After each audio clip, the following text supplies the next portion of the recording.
अस्सलाम वालेकुम, hello world, welcome to JP learning collection of technology. सबसे पहले अगर आपने मेरा चैनल सब्सक्राइब नहीं किया तो मेरे चैनल को सब्सक्राइब कर दें, बेल आइकन प्रेस कर दें ताकि हर आने वाली न्यू वीडियोस की नोटिफिकेशन आपको मिलती रहे और आप मेरे सारे ट्यूटोरियल को टाइम टू टाइम फॉलो करते रहें। अच्छा, सबसे पहले मैं अपने लास्ट वीडियो के बारे में बात करता हूँ। लास्ट वीडियो का मतलब है कि जो लास्ट ट्यूटोरियल था हमारा, वो मैंने आर्डिनो प्रोग्रामिंग का स्टार्ट किया था, जिसमें हमने आर्डिनो प्रोग्रामिंग स्टार्ट की थी बिल्कुल बेसिक से, उसके स्क्रैच से।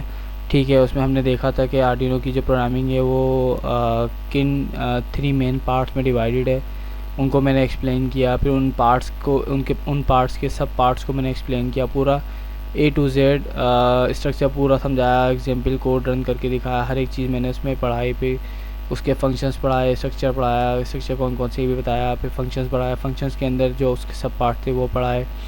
कम्युनिकेशन के अंदर सीरियल है, फिर सीरियल के जो अपने फंक्शंस होते हैं, begin, print ln, available, read and read bytes, यहाँ तक के मैंने रीड बाइट्स और रीड स्ट्रिंग, यहाँ तक हमने लास्ट वीडियो की रिकॉर्डिंग करके इसको हमने जो है एक्सप्लेन अच्छा था विद एक्सपेरिमेंट उसमें हमने डाला। तो अगर आपने मेरी लास्ट वीडियो नहीं देखी है तो सबसे पहले आप मेरी लास्ट वीडियो को देखें, जो इसका पार्ट 1 है। ठीक है, ताकि आपको ये वाला पार्ट भी उसके साथ कंटिन्यू रहे और आपको समझ आ जाए। लास्ट वीडियो का जो लिंक है मैं वो डिस्क्रिप्शन में मेंशन कर दूंगा, ताकि आपको जो है लास्ट वीडियो आपको समझ आए तो फिर उसके बाद आपको ये वाली वीडियो भी समझ आ जाएगी ईज़िली। अच्छा, आज जो हम पढ़ेंगे, आज हम उसी को कंटिन्यू करेंगे। हमने सीरियल के कुछ फंक्शंस पढ़े थे, कुछ फंक्शंस रह गए थे, जिनमें से अभी जो 2 फंक्शंस रह गए हैं, रीड स्ट्रिंग अनटिल और सीरियल राइट का। ठीक है, तो सबसे पहले हम यहाँ से स्टार्ट करते हैं। Read string until, read string तक हम पढ़ चुके हैं, काफ़ी मैंने डिटेल में बताया इसके बारे में, इसको एक्सपेरिमेंट करके दिखाया। तो अगर आपने नहीं देखी लास्ट वीडियो तो अगेन वही है कि मेरी लास्ट वीडियो को आप ज़रूर वॉच करें ताकि आपको ये वाली वीडियो समझ आ जाए। ठीक है। अच्छा, सीरियल रीड स्ट्रिंग अनटिल। अच्छा, सीरियल रीड स्ट्रिंग अनटिल क्या करता है? Read character until character find from the serial buffer into a string. ये कह रहा है कि भाई जो सीरियल रीड स्ट्रिंग अनटिल का फंक्शन है वो जब तक कैरेक्टर्स रीड करता रहता है आपके बफर में से, आपके स्ट्रिंग के, जब तक आप वो कैरेक्टर मैच ना हो जाए जो कि आपने इसके अंदर मेंशन ना किया हुआ हो। ठीक है ना। इसका सिंटेक्स कुछ इस तरह का है कि serial dot read string until, और बीच में कैरेक्टर एक आपको देना होता है, कोई भी कैरेक्टर। ठीक है। अच्छा, शायद आपको ऐसे समझ ना आए मेरे बताने से, मैं आपको इसका एग्जाम्पल कोड दिखाता हूँ कुछ इस तरह का। ठीक है। अब यहाँ पे जो है मैं कह दूँ कि भाई जो है serial read string until /n तक रीड कर लो। मतलब ये है कि जहाँ तक न्यू लाइन है वहाँ तक रीड कर लो। ठीक है। या अगर मैं इसको और मज़ीद थोड़ी सी इसकी एग्जांपल अगर मैं यहाँ पे आपको दिखाऊं, तो यहाँ पे मैंने दिया हुआ है कि serial dot read string until comma. तो जो भी सीरियल पे डेटा आए उसको कॉमा से सेपरेट करके रीड कर लो। ठीक है, इसका मतलब ये है कि अब इसकी मैं आपको रियल एग्जांपल करके दिखाऊं, इसको मैं अपलोड करता हूं। अच्छा, बोर्ड रेट का बड़ा ख्याल रहे कि किस बोर्ड रेट के ऊपर आपने जो है कोड अपना फर्मवेयर अपना राइट किया है और अपलोड किया है। तो वही बोर्ड रेट आपको पता है कि मैं पहले ही बता चुका हूँ पिछली वीडियोज़ में कि सीरियल मॉनिटर जब हम ओपन करेंगे तो वही बोर्ड रेट हमें सेलेक्ट करना है ताकि मेरा जो भी आउटपुट है सीरियल पे राइट किया हुआ वो एज इट इज़ मुझे दिख जाए। अच्छा, अब यहाँ पे मैंने क्योंकि इसके अलावा कोई भी चीज़ सीरियल प्रिंट नहीं की है, सीरियल प्रिंट मेरी यहाँ पे कब दिखेगा? जब मेरे सीरियल के ऊपर कोई भी डेटा मौजूद होगा, अवेलेबल होगा उसके बफर में, और उसको जब रीड कर लिया जाएगा कॉमा से सेपरेटेड। ठीक है ना। कॉमा जब तक उसको नहीं मिलेगा जब तक वो रीड करता रहेगा, तो कॉमा तक जो है वो रीड करके आपको यहाँ पे रिसीव दिखा देगा। ठीक है। अब एग्जाम्पल के तौर पे मैं यहाँ पे बात करूँ कि मैं लिखता हूँ ए कॉमा, तो ये मेरा जो है ए तक रीड कर लेगा। कॉमा से मतलब कह लें कि कॉमा तक जो है ये इसने वहाँ तक का रीड कर दिया, उसके बाद कुछ नहीं था तो इसने एम्प्टी दे दिया। इसी तरह से अगर मैं कोई मेरा ऐसा स्ट्रिंग है सीरियल के ऊपर जिसमें मेरे पास आ रहा है ए कॉमा बी, तो ये क्या करेगा? इनको 2 हिस्सों में रीड कर देगा। जो कॉमा सेपरेटेड डेटा है वो कॉमा सेपरेटेड डेटा रीड करके आपको इस तरह से दिखा देगा। पहले ए रीड किया, फिर कॉमा को स्किप किया, फिर उसके बाद बी रीड कर दिया। तो ये रीड स्ट्रिंग अंटिल का फंक्शन कह लें कि आपका जो आपका स्प्लिट वाला काम है ना, जैसे आप स्ट्रिंग लेते हैं और उस स्ट्रिंग के अंदर कह लें कि 5 वैल्यूज़ हैं जो कि कॉमा से सेपरेटेड हैं, फिर उसको आपको अलग करने के लिए आप क्या करते हैं कि आप स्प्लिट का एक फ़ंक्शन चलाते हैं जो कि फिर वो कॉमा से सारे वैल्यूज़ को स्प्लिट कर देता है। तो इसी तरह से आपका डायरेक्टली अगर कोई डेटा आ रहा है तो आपको इतनी लंबी करने की कहानी नहीं है कि आपको जो है ना स्ट्रिंग में रीड करें फिर उसको स्प्लिट का फंक्शन चलाएं। तो यहाँ पे रीड स्ट्रिंग अंटिल का फंक्शन वही फीचर दे रहा होता है जो कि आपका बाद में आप स्ट्रिंग के अंदर स्प्लिट का फंक्शन इम्प्लीमेंट करते हैं। तो रीड स्ट्रिंग अंटिल क्या समझ ले यूजेज यहाँ पर है कि जहाँ पे मेरा डेटा आ रहा है, मुझे पता है कि भाई कॉमा सेपरेटेड डेटा है, ठीक है, या डैश सेपरेटेड डेटा है, तो उसको मैं यहाँ पे मैं डैश भी कर सकता हूँ, ठीक है। और डैश करके मेरे पास एग्जाम्पल तौर पे मुझे पता है कि मेरी रीडिंग जो है वो कुछ इस तरह से है कि भाई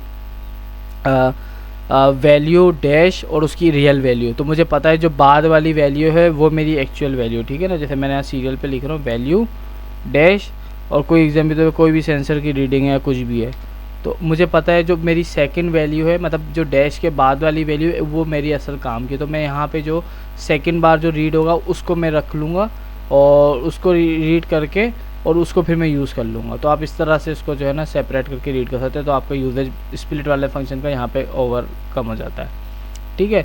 अच्छा, इसके बाद जो हमारा दूसरा फंक्शन है सीरियल का, वो हमारा राइट का फंक्शन है। अच्छा, राइट का फंक्शन क्या करता है कि ज़ाहिर है अभी तक जितनी भी हमने सीरियल रीड की बात की है, सीरियल रीड है, सीरियल रीड बाइट है, या सीरियल रीड स्ट्रिंग है, या सीरियल रीड स्ट्रिंग अंटिल है, तो ये सारे सीरियल से डेटा रीड करने के लिए थे, ठीक है। अब जो जहाँ पे मुझे सीरियली डेटा ट्रांसमिशन करनी है, मैंने दो कंट्रोलर्स के बीच में कम्युनिकेशन करानी है, कह लें कि कंट्रोलर आर्डिनो और एक सेंसर से डेटा रीड करना है, जो कि मुझे सीरियल जब मैं उसको राइट करूँगा तो उसके रिस्पांस में मुझे सीरियल रीड पे कोई डेटा मिलेगा। तो वहाँ पे फिर मुझे क्या करना होगा, राइट मतलब उसको रिक्वेस्ट सेंड करने के लिए सेंसर को कि मुझे डेटा चाहिए, उसके लिए मुझे सीरियल पे राइट करना पड़ेगा, ठीक है। तो राइट का क्या पे write binary data to the serial port, the data is send as a byte or series of bytes to send character represented digit of a number, use the print function instead, ठीक है। तो आप print का function भी right की जगह पे use कर सकते हैं। तो सीरियल डॉट प्रिंट है वो भी एक तरीके से आपका सीरियल डॉट राइट वाला ही फंक्शनैलिटी देता है, लेकिन प्रॉपर तरीका ये है कि जब सीरियल कम्युनिकेशन की जाती है किसी भी डिवाइस से, किसी भी सेंसर से, किसी भी दूसरी डिवाइस जो कि कंट्रोलर है वो भी, तो बेहतर है कि उसको सीरियल डॉट राइट करके लिखा जाए। अब इसके सिंटेक्स अलग अलग तरीके से, सीरियल डॉट राइट के अंदर आप कोई बाइट भी दे सकते हैं, ठीक है। सीरियल डॉट राइट के अंदर पूरा आप स्ट्रिंग भी लिख सकते हैं, और सीरियल डॉट राइट के अंदर आप पूरा बफर कह लें एरे दे सकते हैं उसकी लेंथ के साथ कि भाई जो एरे में भेज रहा हूँ उसकी क्या लेंथ है, ठीक है ना। अब इसकी एग्जांपल मैं आपको दिखाता हूँ कि ये किस तरह से, देखिए इसकी एग्जांपल ये है इस तरह से कि आपने सीरियल डॉट राइट आप डायरेक्ट कोई बाइट भी ले सकते हैं, ठीक है। अब जो बाइट लिखी है ज़ाहिर है ये 45 ये किसका इसकी कोड है, ये डैश का इसकी कोड है, तो जो वहाँ पे रीड करूँगा उसको मैं कन्वर्ट करूँगा तो ये मेरे लिए डैश बन जाएगी क्योंकि ये बाइट है ना, ठीक है ना, इसकी कोड में राइट किया हूँ। इसी तरह से मैं सीरियल डॉट राइट पूरा स्ट्रिंग भी लिख सकता हूँ, पूरा मैंने स्ट्रिंग लिख दिया आर्डिनो गेट स्टार्टेड .com/n, ठीक है। इसी तरह से मैंने बताया तीसरा सिंटेक्स है कि जिसमें आप जो है पूरा एरे पास करते हैं, एरे ये एरा, ठीक है, बफर है पूरा, और इसकी मैंने लेंथ बता दी कि भाई 7 लेंथ का जो है ना ये एरे है, ठीक है। तो आप इसको इस तरह से भी कर सकते हैं। अच्छा, अब इसको रन करके मैं आपको दिखा दूँ क्या है कि सबसे पहले 45 मैंने राइट किया है पहले इसमें, तो 45 की जगह पे वो मैंने आपको बताया कि वो डैश प्रेजेंट करेगा, ठीक है, क्योंकि 45 जो है वो डैश का इसकी कोड है, ठीक है। इसी तरह से फिर मैंने पूरा स्ट्रिंग दूसरी लाइन में किया है, ठीक है। लाइन न्यू लाइन नहीं होगी क्योंकि राइट कर रहा, तो राइट जो है वो कह लें कि एक तरह से प्रिंट का फंक्शन जो है प्रिंट ln में क्या होता है कि वो एक न्यू लाइन छोड़ता है हमेशा प्रिंट करने के बाद, लेकिन प्रिंट का फंक्शन वो उसी लाइन में एक ही लाइन में पूरा प्रिंट किया जाता है। तो सीरियल डॉट राइट भी एक ही लाइन में सब कुछ प्रिंट करता चला जाता है। तो यहाँ पे देखें कि डैश आया पहले में, ठीक है, और उसके बाद ये क्योंकि डैश आपका 45 है, उसके बाद मैंने पूरा स्ट्रिंग जो है राइट किया, उसके साथ /n भी दिया, मतलब ये कि न्यू लाइन भी दी है राइट करने में, ठीक है ना। तो यहाँ पे आर्डिनो गेट स्टार्टेड .com/n में मतलब इसने न्यू लाइन इंटर कर दी, तो ये पूरा राइट हो गया। और उसके बाद जो तीसरा वाला राइट किया उसमें मैंने पूरा एरे बफर राइट किया, जिसमें आर्डिनो जो है वो हर एक कह लें कि बाइट के एरे के अंदर हर एक वर्ड था आर्डिनो का, वो 7 7 लेन का था, उसने पूरा का पूरा राइट कर दिया। अब इसी तरह से अगर मैं इसी के साथ पैरेलल में कोई दूसरा आर्डिनो लगाता और वहाँ पे सीरियल रिसीव करता, सीरियल डॉट अवेलेबल करके सीरियल डॉट रिसीव करता और इनका हार्डवेयर कनेक्शन बनाता, तो जो ये डेटा मेरे पे यहाँ पे दिख रहा है प्रिंट हुआ हुआ, यही डेटा एज इट इज़ मुझे वहाँ पे जो है रिसीव हो जाता दूसरे कंट्रोलर पे। ठीक है ना, तो ये कह लें कि सीरियल डॉट राइट का फंक्शन इस तरह से काम करता है। सही है। अच्छा, अब इसकी सही से यूजेज जो है इंशाल्लाह आने वाली कमिंग वीडियोस में, जहाँ पे मैं सेंसर्स यूज़ कर रहा हूँ, जहाँ पे और भी दूसरी चीज़ें यूज़ करूँगा, इंटीग्रेशन जहाँ करूँगा, तो वहाँ पे ज़्यादा अच्छा आपको इसका क्लियर आ जाएगा। लेकिन बेसिक कॉन्सेप्ट, बेसिक मैंने यूजेबिलिटीज़ की बता दी है कि ये आप कहाँ कहाँ यूज़ कर सकते हैं या ये किस पर्पज़ के लिए यूज़ होता है। ठीक हो गया। अच्छा, अब उसके बाद हम आ जाते हैं, अच्छा मैं दोबारा पीछे आता हूँ कि हमने स्ट्रक्चर का कहा, ठीक है, वेरिएबल्स कहा, फंक्शंस कहा। अच्छा, स्ट्रक्चर हम कर चुके थे डिटेल में। फिर मैंने जो है स्ट्रक्चर के अंदर और मज़ीद कंट्रोल स्ट्रक्चर है, अभी ये भी हम इस पे नहीं आए, इसको हम फर्दर आगे पढ़ेंगे। स्ट्रक्चर में और भी बहुत सारे उसके सब पार्ट्स थे। ठीक है, फिर स्ट्रक्चर के बाद फंक्शंस था। फंक्शंस के अंदर सबसे पहला पार्ट था कम्युनिकेशन, जिसको हम पढ़ लेते। कम्युनिकेशन के अंदर भी उसका एक पार्ट था सीरियल। ठीक है, और ये सारे जो फंक्शन अभी तक हमने पढ़े, ये सारे सीरियल का हिस्सा थे, जितने भी थे serial, begin, print, print ln, available, read bytes, read string until, right, और भी बहुत सारे। लेकिन जो मैंने इंपॉर्टेंट थे, जो ज़रूरी थे आपको बताना, आपको समझना, वो मैंने यहाँ पे एक्सप्लेन कर दिए। ठीक है ना। तो अब मेरा नेक्स्ट जो इसके बाद है उस पर मैं जाऊँगा अब, क्योंकि मैंने स्ट्रक्चर भी देख लिया। ठीक है, मैंने कुछ हद तक फंक्शंस भी देख लिए। ठीक है, अब ज़रा हम इस वाली वीडियो में वेरिएबल्स को देख लेते हैं, जिसमें हमारे पास डेटा टाइप भी है, कुछ कांस्टेंट्स भी हैं। ठीक है, तो मैं डायरेक्टली कह लें कि यहाँ पे आऊँगा जहाँ पे मेरा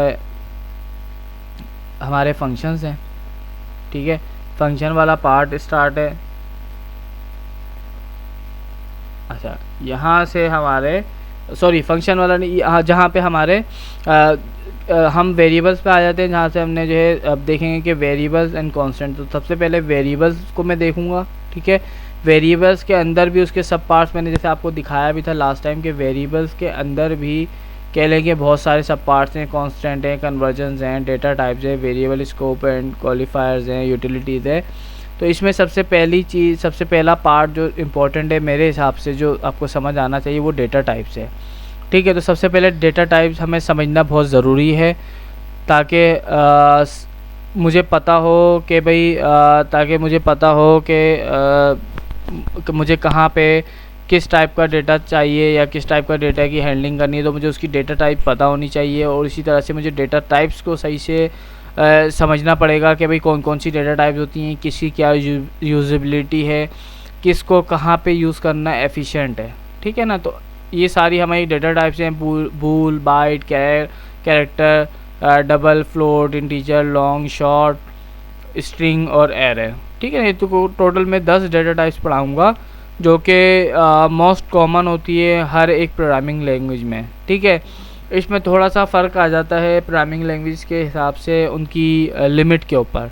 किसी लैंग्वेज में इंटीजर की लिमिट एक लिमिट अलग है, लेकिन किसी दूसरी लैंग्वेज में शायद उसकी लिमिट उससे डबल है। ठीक है ना, तो लिमिट की बात है कि किस लैंग्वेज में क्या लिमिट है, तो आपको उसके हिसाब से कह लें कि उसका जो है ना डेटा स्ट्रक्चर पूरा पढ़ना पड़ेगा आपको।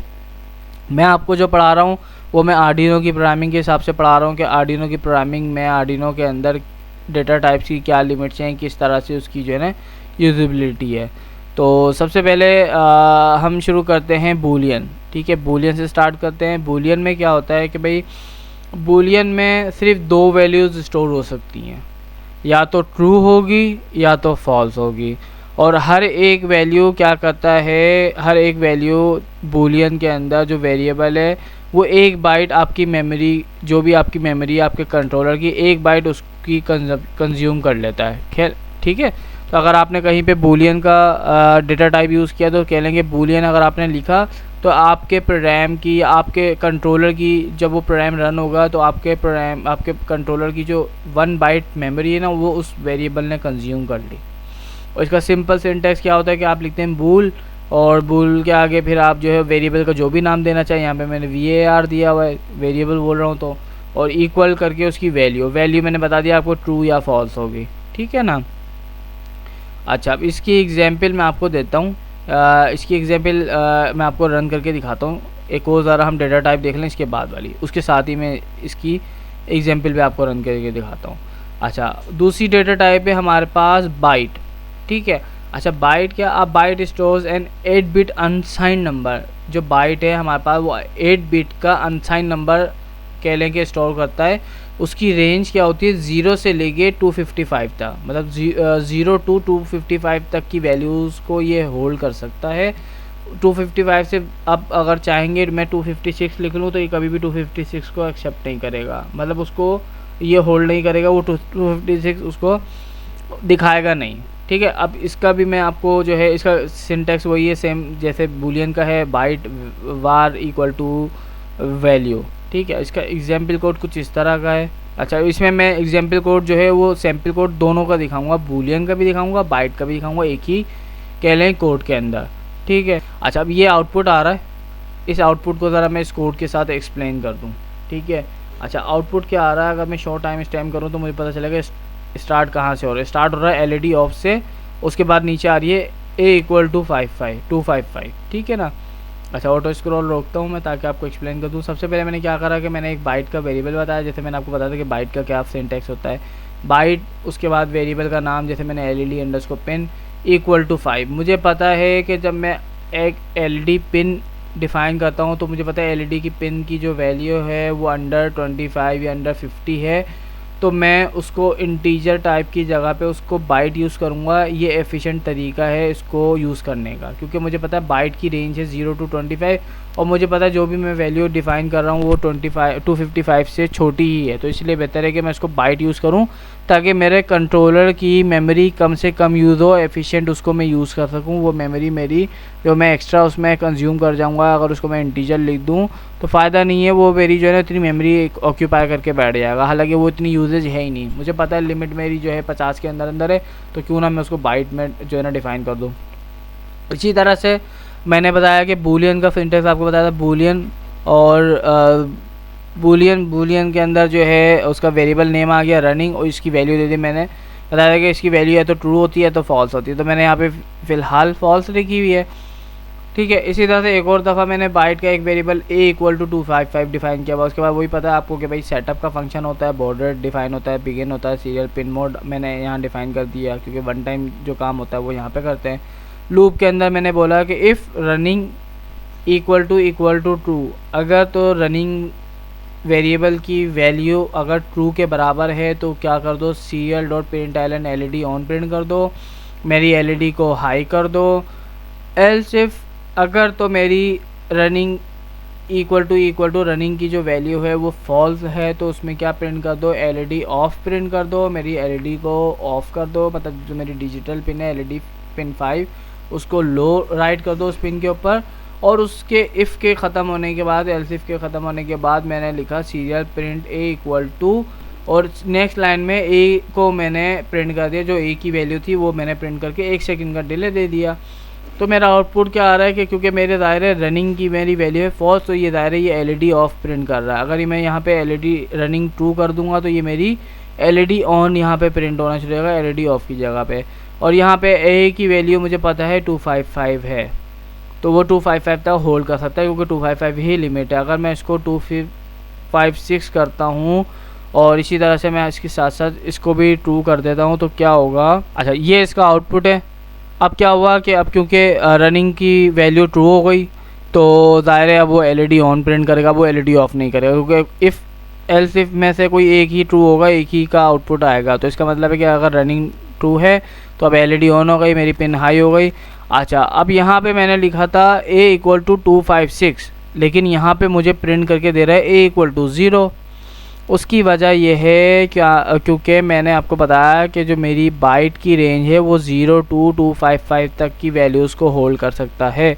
इससे बड़ा नंबर अगर आप देंगे तो वो कह लें कि रिपीटेड हो जाएगा, तो 256 जो इसकी नेक्स्ट वैल्यू तो वो इक्वल हो गया वापस आपके 0 के। तो इसी तरह से अगर मैं इसको 257 लिखूंगा तो 257 इज इक्वल टू 1। इसका कहने का ये मतलब है कि जो बाइट की रेंज है वो आपकी 0 वैल्यू से लेके 255 तक की वैल्यू को आपको होल्ड कर सकता है। और जहाँ पे आपको पता है कि भाई मेरा आउटपुट जो है वो 255 की रेंज में ही आएगा। अब देखें जैसे यहाँ पे मैंने बताया आपको कि 256 का मतलब 0 था और 257 का मतलब है 1। मतलब वो कह लें कि जो जहाँ से 0 वाली कहानी शुरू हुई थी वहाँ से कह लें कि अब 256 जो है वो इसके लिए 0 है। इसी तरह से 257 उसके लिए 1 है। इसी तरह से 258 लिखूँगा तो 2 हो जाएगा और सो ऑन, वो वही जो है ऐड कर दें 255 तक। उसके बाद फिर आप उसका एक और नंबर बढ़ाएंगे तो वो दोबारा 0 से शुरू हो जाएगा। बाइट जो है उसकी रेंज जो है वो 0 से लेके 255 तक है, ठीक है ना। तो यहाँ पे हमने देख लिया, इसको प्रैक्टिस भी करके देख लिया। तो जहाँ पे मुझे पता है कि भाई मेरी वैल्यू 0 से 255 की रेंज में है तो वहाँ पे मुझे बाइट बेझिझक में पॉजिटिव 0 से लेके मतलब पॉजिटिव वैल्यूज़ हैं मेरे पास सारी, और 0 से 255 तक की उसकी लिमिट है, मतलब उसके अंदर ही वैल्यूज़ आएंगी। तो वहाँ पे बेझिझक जो है मैं बाइट का वेरिएबल यूज़ करूँगा। ये मेरा एफिशिएंट बनाने का तरीका है, कोड को एफिशिएंट लिखने का ये तरीका है, ना कि मैं इसको जो है ना इंटीजर लिख दूँ, ठीक है। अब मैं आगे बढ़ता हूँ जल्दी से। अच्छा, समझ आ गया कि भाई आपको जो है अगर जहाँ पे आपकी रेंज है तो वहाँ पे बाइट यूज़ कर लो। और बूलियन समझ आ गया कि बूलियन ट्रू फॉल्स आप जो है इसमें डिफ़ाइन करते हैं। आपको जहाँ पे ट्रू चाहिए आप वहाँ पे, मतलब जहाँ पे आपको ट्रू फॉल्स के अंदर अगर आपको कोई वैल्यू है जो ऐसी जहाँ पे 0 1 या ट्रू फॉल्स मिले तो वहाँ पे बेझिझक आप बूलियन का जो है ना डेटा टाइप यूज़ कर लें। हाँ, लेकिन जहाँ पे मुझे पता है कि जहाँ पे 0 1 2 हो सकता है, फिर वहाँ पे मैं ये कि बाइट या दूसरा डेटा टाइप यूज़ करूँगा, बूलियन यूज़ नहीं करूँगा, क्योंकि वहाँ पे फिर 2 से ज़्यादा वैल्यूज़ की पॉसिबिलिटी है। जहाँ पे मुझे पता है सिर्फ 2 वैल्यूज़ की पॉसिबिलिटी है, हाँ या ना, ट्रू या फॉल्स या 0 या 1, तो वहाँ पे मैं बेझिझक बूलियन की डेटा टाइप यूज़ करूँगा। इस वीडियो को लाइक करें, शेयर करें, कोई फीडबैक है तो उसको कमेंट करें, अपने फ्रेंड्स एंड फैमिली के साथ इसको शेयर करें, मेरे चैनल को सब्सक्राइब करें ताकि ज़्यादा से ज़्यादा जो उसका फ़ायदा है मेरे चैनल का या मेरे पढ़ाने का जो फ़ायदा है वो आपके फ्रेंड्स एंड फैमिली सर्कल तक उनको पहुंचाएं इसको, ताकि वो भी मेरे चैनल से कुछ सीख सकें, इन चीज़ों को सीख के जो है इनसे फ़ायदा उठा सकें। तो इस वीडियो को हम करते हैं, अल्लाह हाफ़िज़।